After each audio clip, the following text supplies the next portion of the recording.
Uber and Lyft drivers. Here's how to avoid road rage confrontations. So, why do Uber and Lyft drivers deal with more aggressive drivers? Simply put, Uber and Lyft drivers are driving a lot more hours. They're trying to get that money. So, they're going to be on the road a lot. And they're going to deal with a lot of aggressive, impatient drivers. It's just simply put, when you're in a car driving for hours and hours throughout the day, you're going to run into aggressive drivers all times of the day. Young people, older people, all types of stuff. Man, people are impatient, drivers are impatient. And an impatient driver is an aggressive driver. You know what I mean? Because they're trying to figure out a way to get around you, to get in front of you, all types of stuff. So that's one of the reasons, because Uber and Lyft drivers are driving a lot more hours throughout the day. You know what I'm saying? The second thing is, we drive in heavy traffic. You're driving in rush hour traffic, whether it's the morning or the evening, or even the nightlife. You're driving in rush hour traffic. Good Lord. When you get caught up in any types of rush hour traffic or heavily trafficked parts of the city that you're driving in, you're going to run into herds of impatient drivers.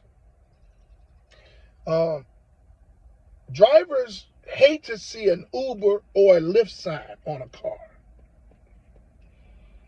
And I'm going to explain that to you in a few minutes too.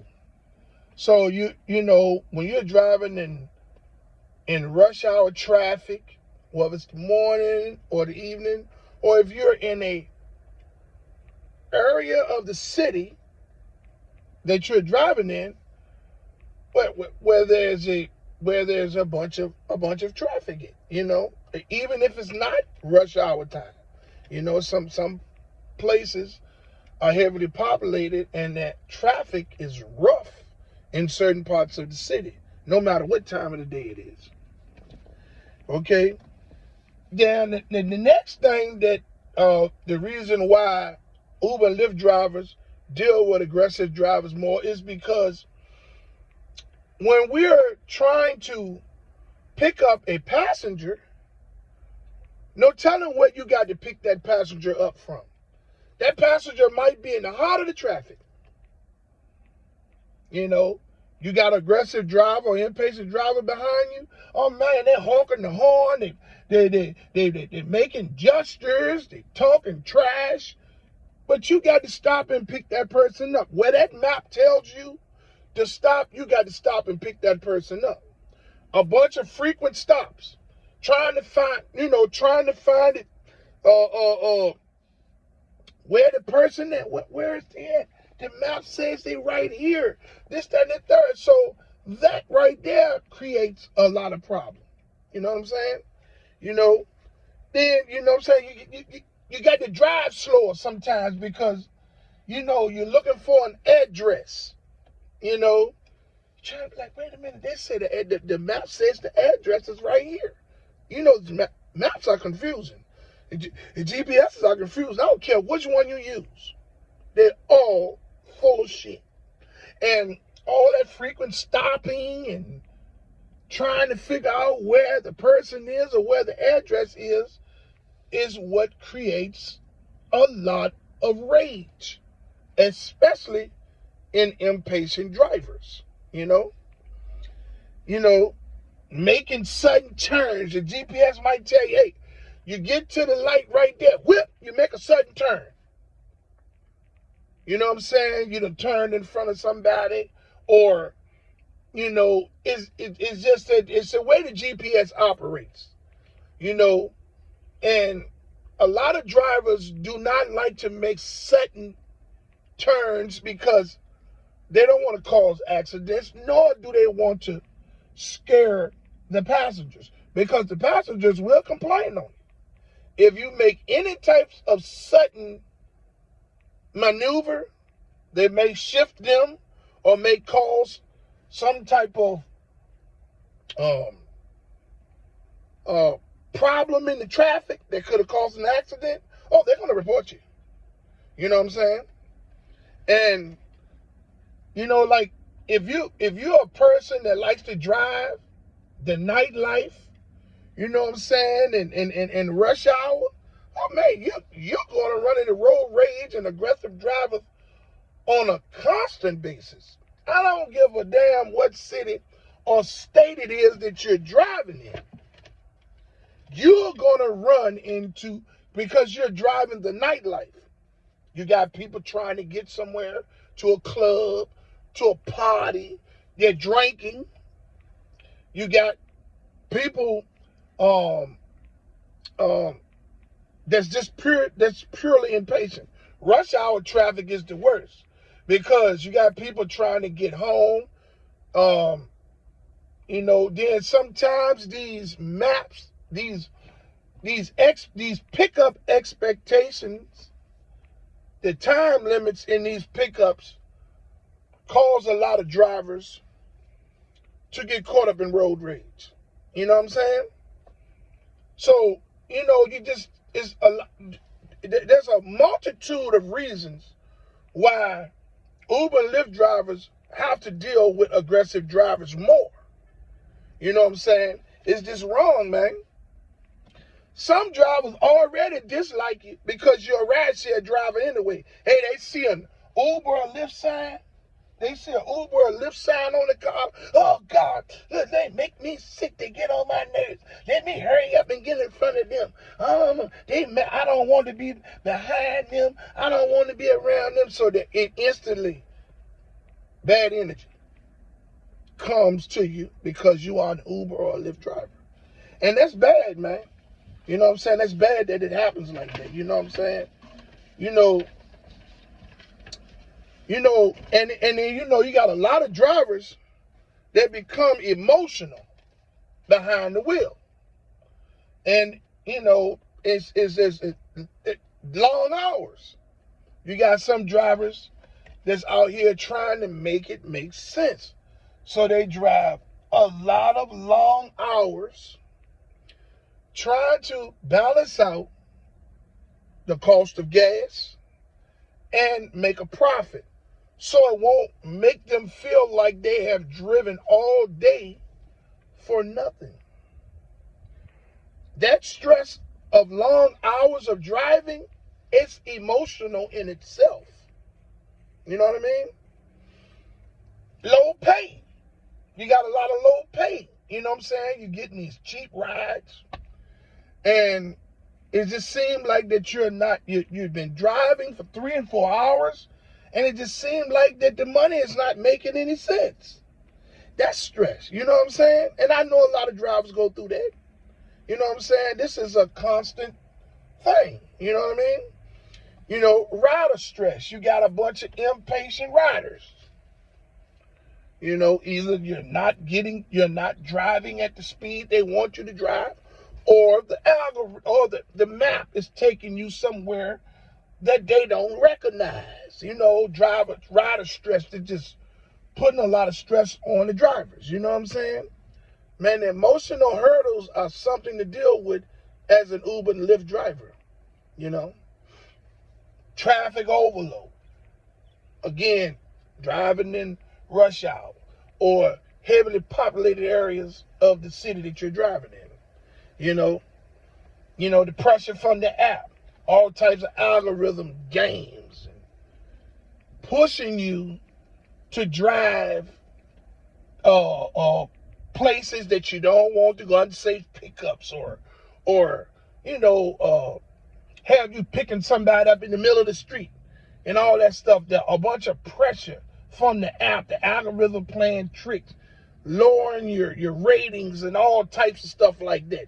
You know what I'm saying? Mental exhaustion from all, you got to deal with all that shit, that mental, and you're mentally exhausted by the end of the day. You know, even if you are out there making money, at the end of the day, after dealing with the traffic, the aggressive drivers, the impatient riders, the attitudes, and the bare minimum earnings and long hours of driving, man, you're mentally exhausted. You're mentally exhausted. You know what I mean? All I can say is this. The biggest mistake that any Uber or Lyft driver can make is to get in an ego battle. You know what I'm saying? You know, and I'm going to give you some examples of that. Speeding up. Because a driver done sped up in front of you or whatever. Speeding up and trying to get into some type of bull crap that has to deal with road rage. Speeding up. Don't do that. You know what I'm saying? Brake checking somebody. If you feel somebody is on you too close or whatever, you brake checking them, man, you're going to create road rage. You may have passengers in the car, even if you're in the car by yourself. If somebody is tailgating you and you brake check them, they may run in the back of you. I know you don't want that person up on you, but if the police see that person falling too close on you, they're going to get a ticket for tailgating. You know, just don't react. You know what I mean? You know, yelling. You know what I'm saying? Somebody might say something to you from another car. You know, you yelling out the car, fuck you, you son of a bitch, this, that, and the third, all that, man, don't do that. Don't even do it. It's a waste of time. You know what I mean? I get it. A lot of y'all, people do things that make you angry and you're frustrated. You know? So you want to retaliate, at least say something back. Because your goal is you don't want to show nobody that you're weak or you're a punk. But is it worth it? You know? Just because you got a big chest don't mean that you got to poke it out. You know? It don't make you any less of a man. Or it doesn't make you any less of a woman if you just don't respond. You know what I'm saying? That, you know, another thing is you and a driver are next to each other. Y'all stirring each other down due to something tailgating you or speeding up too close to you or something. Stirring down creates a problem that's going to cause getting out of the car. Everybody ego, hey man, I'm the baddest. You know, I ain't no punk. You ain't gonna just do anything to me. You're driving in a car. You know, you are a Lyft driver. You know, and you are a Lyft or an Uber driver. It ain't but so much you can do. And the drivers, they know that. You know, they looking to, the drivers out here, they looking to report you. You know what I'm saying? To report you just as much as the riders in the car. So that's why they do the shit that they do. You know what I mean? You know, as an Uber or Lyft driver, you don't have to follow the aggressive behavior of the regular drivers. Man, let them have it. I know that's easier said than done. But you'll thank me later. You'll thank me later. You know, silence is the most powerful tool in the tool bag. Man, you don't have to show nobody that you the toughest or the roughest because they act in that way.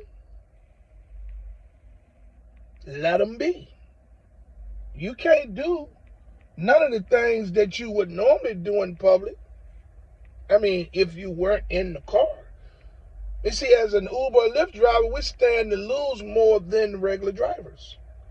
Because not only will you be reported by the rider, you will be reported by the drivers. And everybody else that has a cell phone camera. They're going to submit those and you're going to get deactivated. You're going to lose your opportunity to earn. And I know you didn't create the problem, but I'm a football player. I'm an old football player. Years of playing football. And it's always the player that get caught, not the one that actually done the crime to make the player retaliate, to make the other player retaliate. So when the referee sees the one that they catch in the act, not the one that actually done something to make you respond. You get what I'm saying? So be mindful, people. And I'm going to use this for an example. In my time of playing football, players were filthy. You know, it was nasty. All of this stuff they got going on now was worse when that's nothing compared to, this is cream puff football. Players were spitting in your face, doing all types of stuff. They were whole spit in their mouth for 2 to 3 plays. And then running down the field, they'll walk close to you and spit. And if they get close enough to you, they'll spit in your face. The spit will hit your uniform, whatever. Okay? The referee normally don't see the player spit. They'll see the next player respond to the spit. That's the player that's going to get either ejected out the game or get the penalty. The moral of this story is, when you follow the aggression of an aggressive driver, you might be the one that get caught. That driver is not.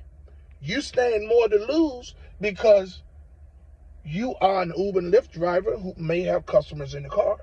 Or either you might be acting aggressive and somebody just records you and report that. The aggressive driver don't even get no trouble. So that's why I wanted to give that type of example. You know, I know the spitting thing was kind of nasty, so please forgive me, but I'm just giving you all some real talk. Any of you old ball players out there, or ball players from within quite a few years or whatever, you know what I'm talking about. Now, you know, definitely don't get out the car in an altercation, because again, you are an Uber Lyft driver. You got signs on the car. You get out the car fighting somebody or acting a fool. Cameras, people will see you hurt, and they will, instead of calling the police, they will pull out a camera phone and record that. This is the generation we're in. So you have to be mindful. Don't get out the car. It's not worth it. Okay? Look, the moment you try to win a road rage battle, you lost. And that's it. The very moment that you allow an aggressive driver to get under your skin and your ego kicks in and you want to retaliate, you've lost. And it all goes back to,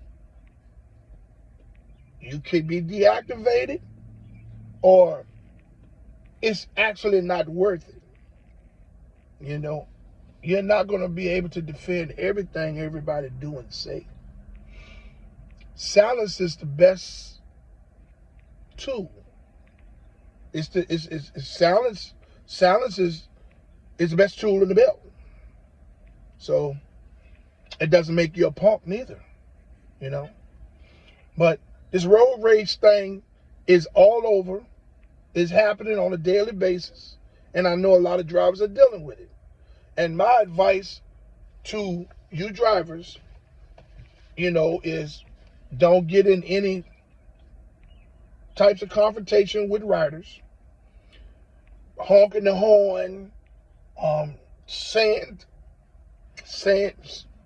things to you, or stirring you down, or they might even throw something at you. Get their license plate, report them to the police. You know what I mean? But don't get involved in any road rage incidents. As an Uber and Lyft driver, hey man, we have zero tolerance policy. And following the actions of an aggressive driver and retaliating, it's not worth it. You stand a lot more to lose. Like I told you, they might not get caught for being aggressive towards you, but it's just a chance that you will. Okay? I wanted to leave this video today on road rage, give some advice. I don't want to sound like I'm preaching, but I'm giving you first-hand driver experience. I wanted to leave a little story with you all today, but I think I have exceeded the time limit, right?